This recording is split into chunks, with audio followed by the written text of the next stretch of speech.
এই মহিলাটা 10 বছর ধরে তার মাথার চুল হয়নি, কিন্তু আজকে তার স্বামী বিদেশ থেকে বাড়িতে ফিরে আসছিল।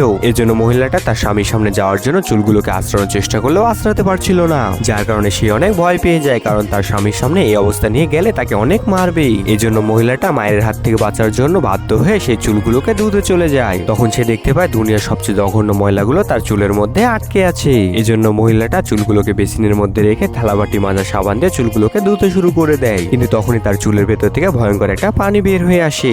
এই বদমাশ পানিটা এতদিন তার চুলের মধ্যে থেকে তার চুলগুলোকে খারাপ করে ফেলেছিল। এজন্য মহিলাটা অনেক রেগে তাকে ধরতে গেলে সেই প্রাণীটা তার মাথার উপরে পটি করে দেয়। তখনই মহিলাটার মাথার সবগুলো চুল পড়ে যায়। এজন্য মহিলাটা মন খারাপ করে কান্না করতে করতে ভাবতে থাকে তার স্বামী এখন তাকে পিটিয়ে ঘর থেকে বের করে দেবে। তখন মহিলাটার কান্না দেখে সেই আজব প্রাণীটার দয়া হলে তাকে সাহায্য করার সিদ্ধান্ত নেয়। এরপর যখনই মহিলাটি বাইরে তার স্বামীর কাছে যায়, তখন তার স্বামী তার চুলের নতুন স্টাইল দেখে অনেক খুশি হয়ে যায়। আপনি শেষ কবে আপনার চুলে শ্যাম্পু দিয়েছেন অবশ্যই কমেন্ট করুন।